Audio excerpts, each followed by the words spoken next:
nursing home. So it's just what I have to say. I'm awkward. I'm an awkward person. That's what you get if I'm your pastor.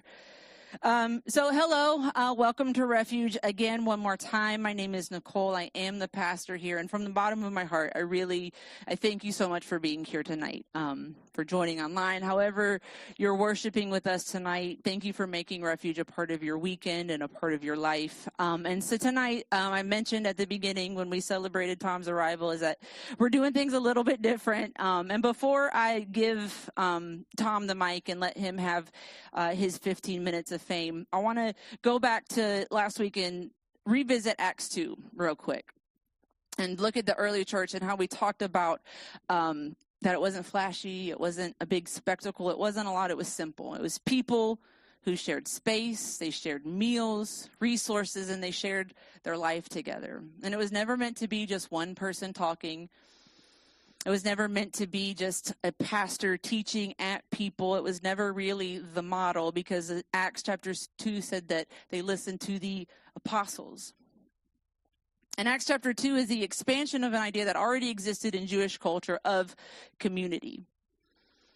Community is big in the Jewish culture, and the church in Acts chapter 2, it was just a group of misfits who came together to be family to one another, and they found healing and they found hope through the togetherness and the love that they shared when they met. And that's what I want Refuge to be. Not a place where I'm the only one who teaches or preaches at you, and you just have to soak it in. Because I'm not the smartest person in the room. I'm not. I'm brave enough to admit that. There are many of you in this room are smarter than I am. I know. Stop it. I know. It's just, I know. Nope. I'm not the smartest person in the room. I don't know all the things, and that's why we are working together to co-build something beautiful, something safe, something that lasts. I want Refuge to be a place where every voice matters, where everyone is able to offer what they can, when they can, and to offer what they want. Like I said, that Acts chapter 2 says they listened to the apostles, and apostle simply just means one who is sent out. And we often reference apostles to being the disciples of Jesus, because that's historically and biblically what they are. But in some way, shape, or form, if you've experienced healing and hope and love, and you are learning to love like Jesus taught us to love, you in your own way are an apostle.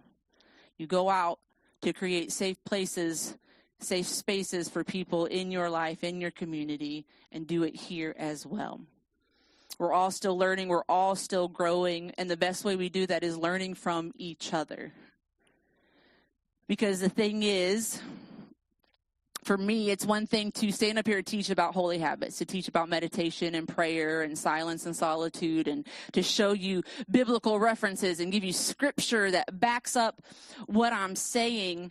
But that's one of my biggest beefs with the church in America, is that there's not a lot of follow-up. There's not a lot of practical application to the stuff that they're teaching from the pulpits. Sometimes there is, sometimes there isn't. But that's why this matters to me tonight, that we hear from each other. That's why it matters for us to hear from Tom, from our fellow misfits and wanderers and seekers, because this is how we prove that things like our holy habits work. They're not just a theory I came up with. It wasn't just me coming up with the series because I needed to work on my mental health, which I did, I'll admit it. But these are tools. They're real tools that really work. And Tom also reminds me not to fall into tunnel vision. We fight and we stand for the LGBTQ plus community, for people of color, and for anyone who's been pushed to the margins. We fight for those people. We stand for those people. But being people to people who need people means making room for all people. I don't want to overstep. I think he would openly and share this with you, but Tom is it in recovery? What's the proper? Tom is in recovery. He's a recovering addict. And Refuge is a safe place for black, white, straight, gay, addicted, recovering, rich, broke, grieving, healing, or anywhere you might fall in between all of those. There is room for you here. Refuge is a safe place to tell your story, to teach others. When you're ready in your time, But Refuge is supposed to be a safe place to share your story. So does that mean that I'm going to make everyone share their story? Yeah. You think I want to do this every week? No, just kidding. I'm just kidding. No, I'm not going to make anybody do anything they don't want to do. But still, I want you to know that if you have something on your heart, you have something on your mind, this is a safe place for you to come to me, tell me that, and I'll give you the microphone. Because it's not just about me. Refuge is your home, and we're co-building something together.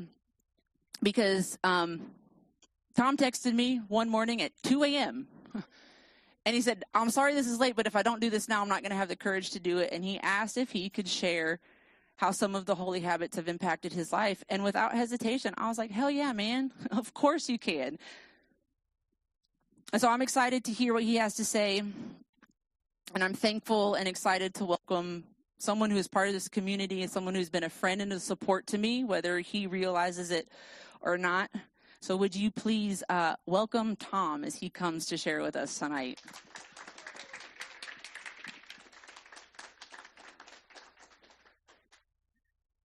You know what? I'm going to grab a stool. I'd rather sit if you guys are okay with that. And then Carly or Dom, whoever is in charge of that, when I'm like 5 minutes at a time, can you put a slide up there that says that or just gesture to me or something? Gesture aggressively. I don't want to keep anybody here too long because, like Nicole said, I'm not the smartest one in the room either. And she was totally right. Like, holy habits without practical application don't mean anything. Faith without works is dead. So I can sit in a room and listen and be like, wow, that's so nice. And then I can go home and just do nothing about it. Like I can go home and be like, you know what, maybe I'll start meditating tomorrow. And then the next day I'll start meditating tomorrow. And the next day I'll start meditating tomorrow. Or I'll be like, you know what, I'm going to get really excited about having a regular prayer life. And I'm going to wake up tomorrow morning and I'm going to pray. And then I wake up tomorrow morning and I brush my teeth and I get out to work and I'm in the middle of the day and I'm like, oh yeah, God exists. You know what I mean? So, like if I just hear this stuff and I don't put it into practice, then I'm not really going to get anything out of my life. And I've gotten a lot of these things out of my life. So I don't know a lot about the Bible, and this is like a Christian church. A lot of my knowledge about the Bible is like secondhand, you know, like things I've heard in church, things I've heard from podcasts. And I kind of was beating myself up because I'm like talking in this Christian church and I'm not really going to talk about the Bible a lot. So I'm sorry about that. But I just want to talk about my experience a little bit. And I'm a recovering addict and I used to live in my car and smoke crack. And, I was as close to a living hell as a person I think can be in. Just emotionally, mentally, spiritually, physically depleted, just ready to crawl into a ditch and die. And the thing that helped me to get better, I've been sober for almost 7 years. And but the things that helped me to get better weren't the 3 rehab trips I went to. They weren't all the interventions that my family put on for me. It wasn't friends that I met in 12-step rooms. It wasn't going to church. And it wasn't all the stuff that like we would generally, like if we had a family member who was struggling, the things we would generally ask them to do. It was the fact that somebody taught me these spiritual habits and I started working on them in my life. And you know, like everything that Nicole has been saying about like prayer and meditation has just been like a huge impact in my life and probably could be in anybody's, and I'm sure everybody here knows because we're all in church, right? Like we're all, in some way or another, we're all spiritual seekers. Like we all have heard the message of Jesus. We've all felt God in us, you know, regardless of where we stand in society. Like we're all here for a reason. And I lost my train of thought. Do you guys mind if I lose my train of thought a few times? All right. Spiritual habits, right? So, like, I'm sure we're all comfortable with the idea of praying and meditating and, you know, talking about, like, God changed my life and all this. But for people like me, it wasn't just a matter of like, am I comfortable talking about this stuff? It was a matter of like, if I don't do this, I'm going to die. Like, if I don't feel like the Spirit in me, like, I know, Nicole, you were Pentecostal, and like, that's like the one where everybody's like, you know, like, I'm not like flailing around or anything, but like, I mean, to be frank, guys, like, if I don't feel that Spirit rolling through me, like, ooh, I'm having a bad time. And I kind of came with the thought of like, I wanted to talk about maybe like 2 specific habits, holy habits that have like really impacted my life, and they are self-examination and restitution.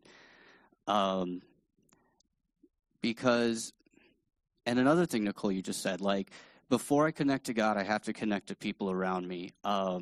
Because there's a little piece of God that lives in me. There's a little piece of God that lives in all of us, right? So,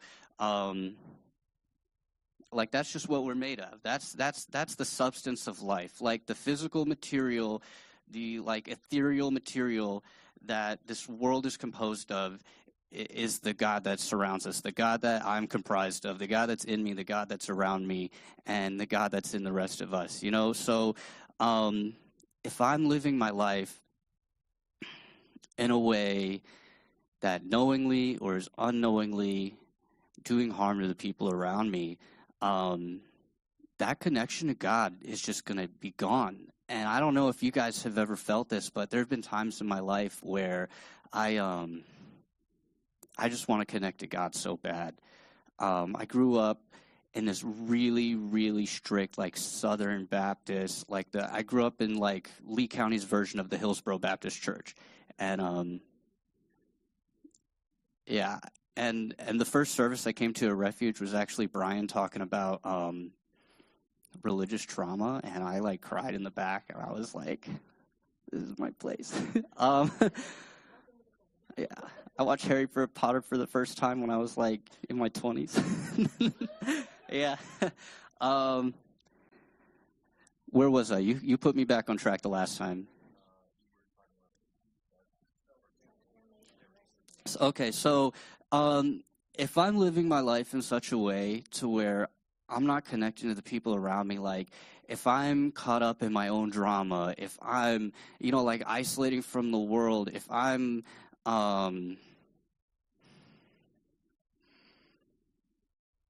if my world is more important than yours, you know, like, I cannot connect. And I remember I started going to AA when I was in high school, like my parents / the court, whoever made me go. And I started seeing all these people who were like, yeah, God this, God's awesome, like the whole, like, spirit, like spirituality and growing. And I was like, whoa, that sounds so cool. I wish I could have that. I really wish I could have that. I wish I could feel connected to God the way that you feel connected to God. And so I asked somebody to show me how they did it. And they did. And like, you know, there's a lot of stuff about preliminary things that some people have to go through. Like, you know, I had to realize that I wasn't God. Like, my world is not more important than your world. Like, this is no different than your this. And I'm not in charge. You know, I'm not in charge of anything. Like, I'm just not in charge. And the biggest thing that I think that was keeping the door closed between me and God, because I'm going to tell you, I could scream at God till I was blue in the face, like, help me, help me, help me, help me, help me. I can't live like this anymore. Like, I cannot go another second with this part of my health just completely eviscerated, like no spiritual health in my body at all. And I had to do a lot of self-examination. Like, I had to look at all of the ways that I was disconnecting from you guys. And wow, like, it turns out I was just a selfish person, you know?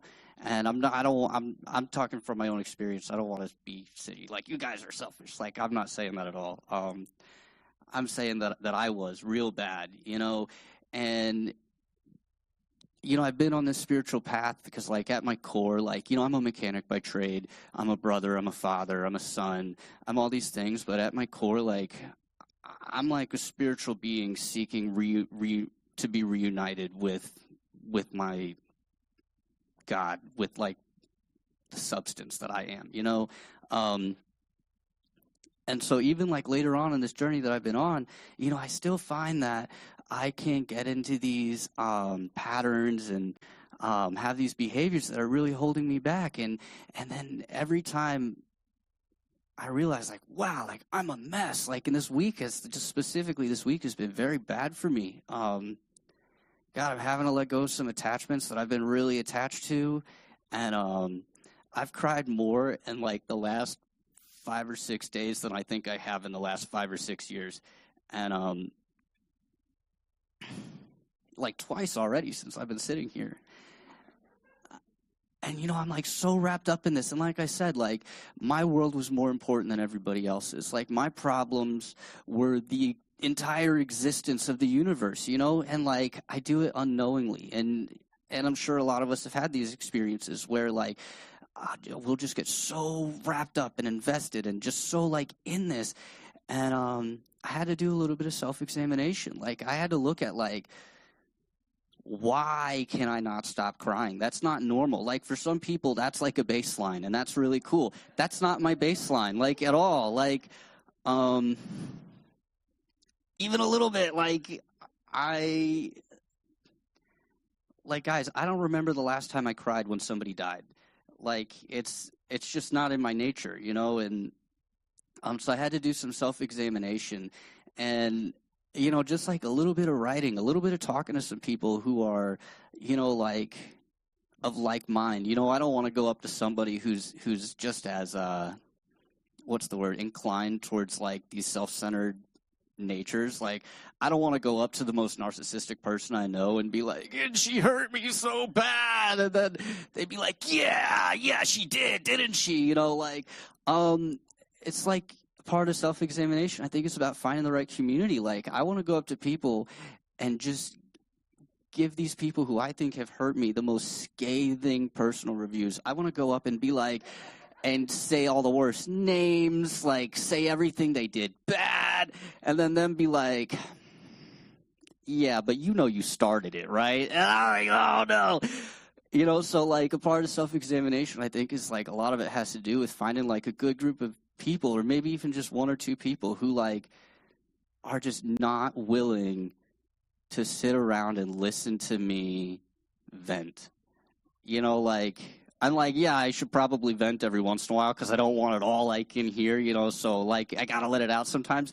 But I need a person who's gonna say like, you get 5 minutes and then let's move on from here and figure out what you did wrong. Let's figure out why you think that your side of the story is the side of the story. You know, let's figure out what you're supposed to do next. Like, let's figure out like the gift that God is going to give you from this situation.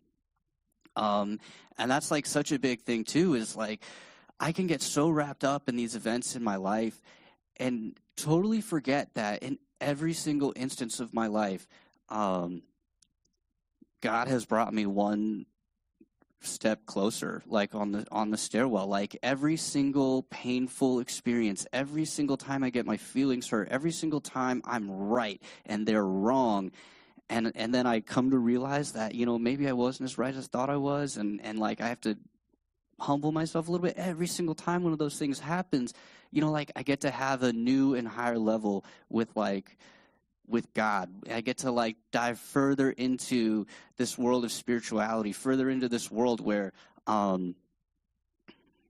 like, guys, I'm going to tell you, the way I grew up, there was no way I was ever going to come into a church for the rest of my life. Like, I would go for AA meetings because I had to.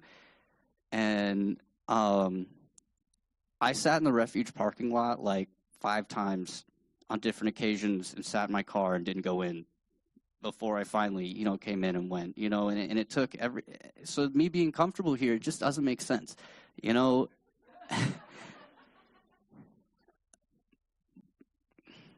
But what I'm saying is, like, every time I'm able to take a step back from my life and realize that life is just a happenstance, you know what I mean? Like, I'm this thing, there's all this stuff that makes up me, I have a consciousness, whatever. Life is not me. My circumstances are not me. Like the fact that the world is happening in a way that I don't like, or people treat me badly, or any of this stuff, that is not me. Like, I am this beautiful child of God with all these other beautiful children of God who just happen to not know what we are. You know what I mean? Because even me, sometimes I forget and I treat people badly. Sometimes I'm the person who people are, talking bad about and giving scathing reviews to their friends with. And every time I take a step back and do a little self-examination, every single time, I'm just gifted with this insight. And the self-examination that I like to do comes in the form of writing and talking to like-minded people. I find that when I just sit there and think it out, my mind goes in the wrong direction. When I just sit there and think, it's just a circle of like, they're bad, they're bad, they're bad, they're bad, they're bad. And then every once in a while, they're all right, I'm overreacting. They're bad, they're bad, they're bad, they're bad, they're bad. And that's poison. I think that type of thinking depletes our life force. I think that when we struggle to break out of those thought patterns, I think that we die sooner. I don't know. Stress is terrible, and it's not. I don't like it. But like I was saying further, like past self-examination, I think restitution is so important. Because like I said, if the people around me are like a key piece in the puzzle of me connecting spiritually, and I have debts hanging over my head, and not just like money debts, like social debts, like if I don't know, if I do a self-examination and realize that I've harmed one of my brothers or sisters in this world, and I just keep on living my life without doing anything about it, like I'm basically looking back at God and being like,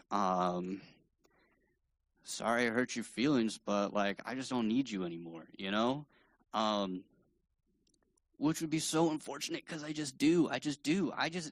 A lot of people in this world do not need to be spiritually connected to live a happy life. A lot of people in this world could go without church, they could go without praying, they could go without all of this, and they're the happiest people you've ever met, and they're materially blessed, and they have all the best friends, and they're married, and their kids like them, and they're not divorced, and there's no drama with their kid's mom, and blah, blah, blah, and they're just totally fine. That's not me, dude. That is just not me. I'm a mess. I'm a disaster of a human being. If I'm not spiritually connected, I am mean, like the meanest guy, oh my God, so mean. I can't even describe to you. Like, you guys have had people be mean to you. Like, it was probably me. Like, I'm not nice when I'm not connected spiritually, and I'm not happy. I don't love myself. I look in the mirror and I hate what I see. And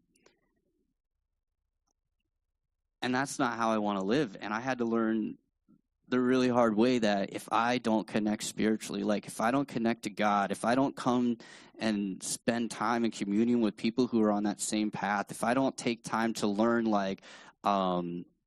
the teachings of Jesus or whatever other religion or whatever, like if I don't put that work in, I'm just going to have a bad time. So if I don't put that work in to make right the wrongs of my past, like if I don't put in the action behind the faith, if I don't put in the work, like the fact that I come to church or come talk to you guys and share my experience, the fact that I, can take time to try to help people on an individual basis, the fact that I can do pray, guys, I've been meditating so long. When you guys were talking about it during service, I just wanted to stand up and brag.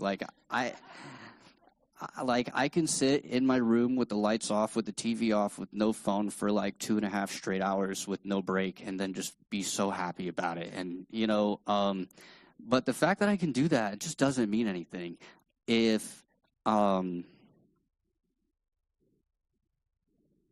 hurting the people around me. And I'm going to do it. We're all going to do it. We're all fallible. We're all just people. And a lot of the times when I hurt people, I might not even realize that I've done it, That's another reason why self-examination is so important, because I don't know the amount of times I've been like writing out my day at night and realized like, whoa, I'm not a nice guy today. I didn't even know. So, I mean, basically what I'm saying about restitution is like, if I can't make right with you guys, like, how can I expect to make right with God? And like I said, I don't know a lot about the Bible, but kind of the stories that I've heard that I like the most are when like the Pharisees and the religious leaders are coming up to Jesus and they're like, you know so much, what about this? What about this? And they try to trip him up, and he's like, he's like Neo from the Matrix at their mind games.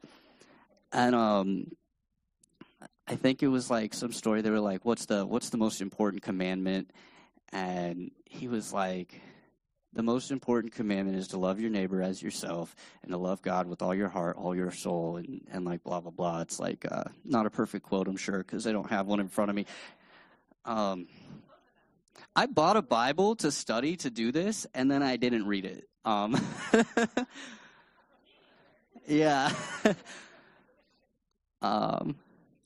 Because honestly, like, I really I love the teachings of Jesus Christ so much, but I feel like if I came up and talked out of the Bible something that I just bought last week and like have been avoiding reading since my traumatic history as a kid, I would just be lying to you guys. It would just be contrived, and it wouldn't be from the heart. And so I'm sorry to be like a little off kilter of what's usually happening. I lost my train of thought again. Yeah, so love your neighbor as yourself, and love God with everything you have. And those, to me, like, from my experience, are the same thing. I cannot do one without the other. If I'm loving God with everything I have and I'm not loving my neighbor as myself, then I can just say that I'm not loving God with everything I have. And if I'm loving my neighbor as I love myself and I'm not loving God with everything I have, then I'm not really loving my neighbor as I love myself either, you know? Like, because I'm a piece of God. My neighbor's a piece of God. God made us. Like, my daughter, like, she's not just an entity that just showed up. Like, she's a piece of me, and she's a piece of her mom. Like, we made her. So, I'm not something that just showed up, you know. Like, I was made from something, and obviously, like, my mom and dad, you know, the same way that I made my daughter, but,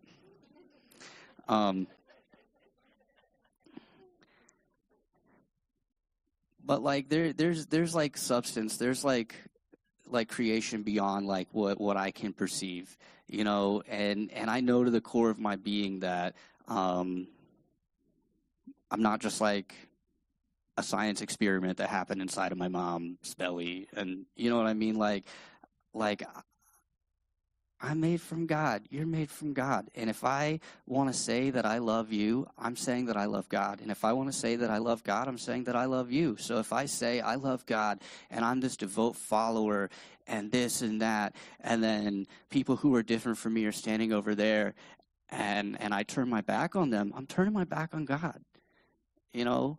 And I owe them restitution for that. Like, if I look back in my life and I realize that I've turned my back on somebody or I've hurt them in some way, you know, I may as well have renounced my faith. I may as well have said, you know, like, this path isn't for me anymore.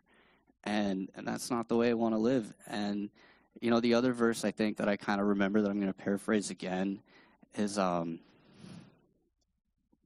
was it? The plank in the eye one, where people are, like, people are coming up and snitching to Jesus, like, yo, look at what they did. Like, you'll never believe they're breaking these commandments. They're doing all this. And Jesus is like, yo, you're talking about the speck in their eye, but there's a plank in yours. And, you know, without self-examination, I'm not going to know. And you think, we look at people in our everyday life who are just a mess, and we can see the planks in their eyes. And guess what? We are those people to them. Like, the people in my life who I can see the plank in their eye, they can't see theirs, and I can't see mine, but they can see mine just fine. You know what I mean? So to walk around this world without ever looking at myself, without ever sitting and thinking, like, am I truly, like, putting in the work to be where I'm supposed to be? Am I truly, like, living up to the ideals that, Jesus has laid out for me, or that I've laid out for myself, or like my personal ethical, moral standards and my personal spiritual standards. Like, am I actually living up to that stuff? And thank you. And sometimes the answer is just, no, I'm not. And guys, I'm going to tell you this week, no, I haven't been. And I felt kind of bad coming up and because I was like, I knew I was going to say all this stuff to you guys. And then I'm like, I've been as bad of a human being as I've been in a little while this past week, just mean. Like I said, I've been mean, and I feel terrible about it. And I have some restitution to make. And I had to do some self-examination to figure it out, that I had that restitution to make. And, well, I have 5 minutes left. Do you guys want to hear a joke real quick? Because I think that's all I have to say.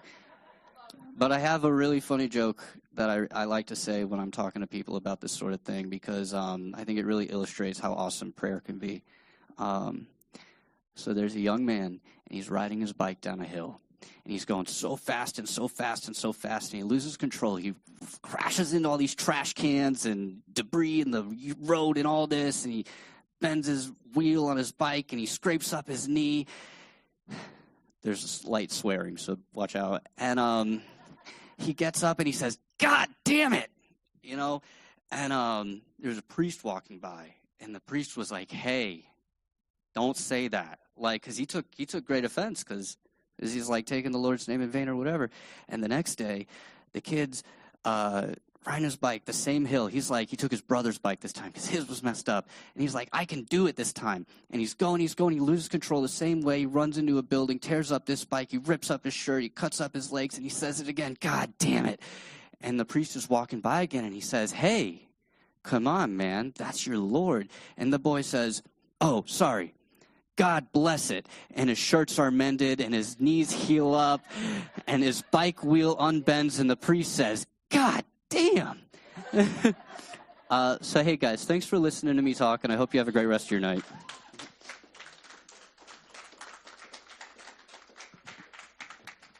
Thank you, Tom. We're not going to do the last song.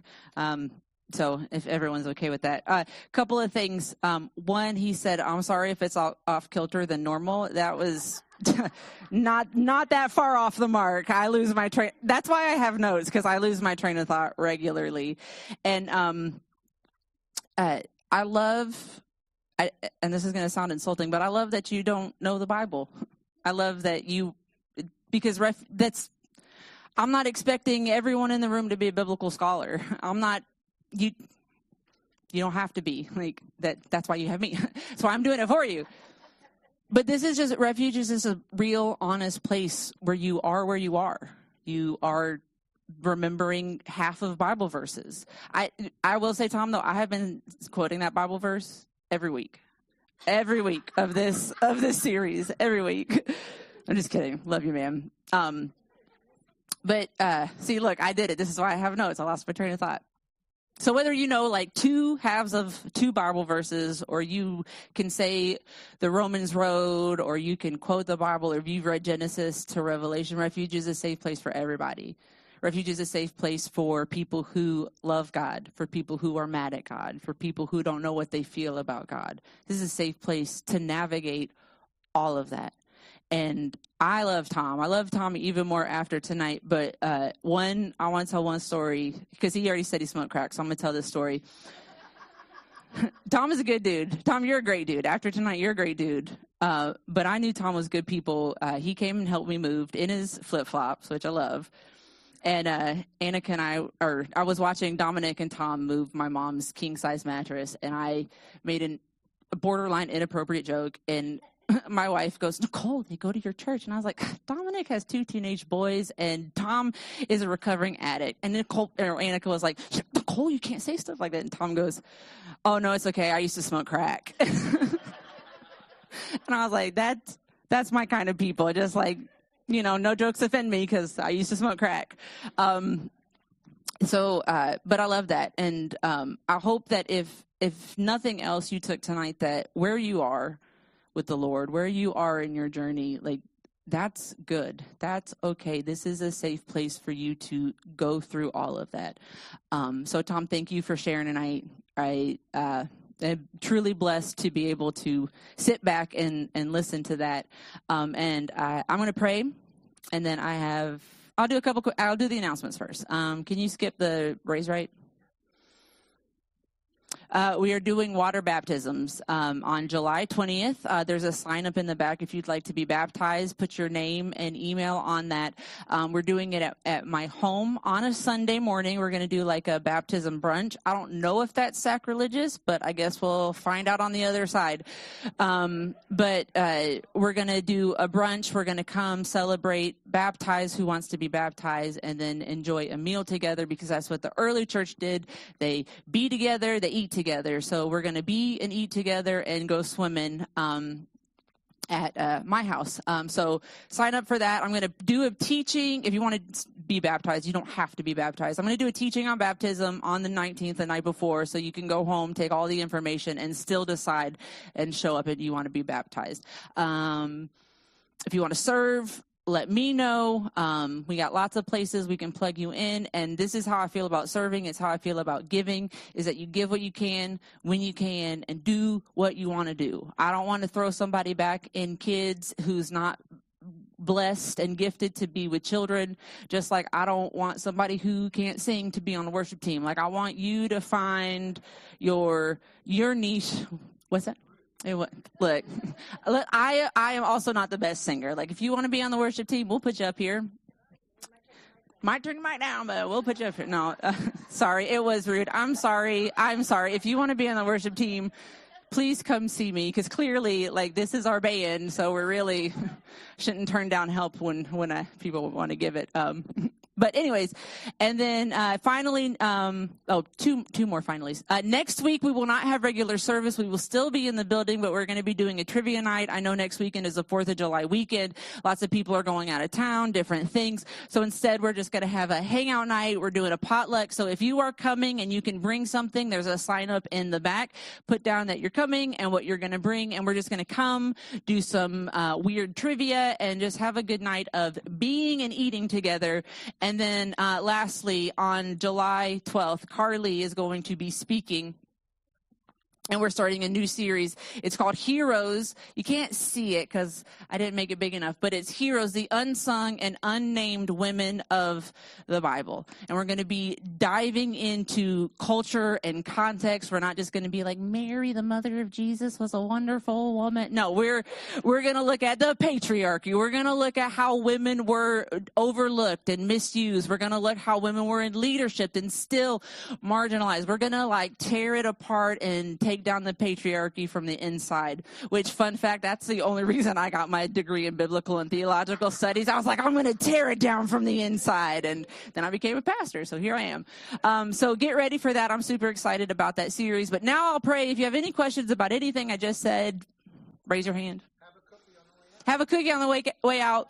Mike brought cookies. I could not turn down an M&M cookie, and I ate one, and chocolate got stuck in my throat while we were practicing, and it's a good time. But I'm going to pray, and then I'm going to send you guys out here. Lord, thank you. Thank you for Tom. Thank you for his life. Thank you for the work that you've done in him and the spiritual growth that he's experienced in his life. I pray that we would walk away learning something from his life, learning something from the words that he shared tonight, that we could walk out of here with self-examination, and we can admit when we've done wrong, admit when we need to provide restitution and ask for forgiveness and do better again. Lord, I'm so thankful for every person in this room. I'm so thankful for the opportunity to be their pastor and their friend. I pray that you would continue to grow Refuge as we continue to build a place where all people can be safe and heard and loved. We love you and thank you. And in Jesus' name, amen.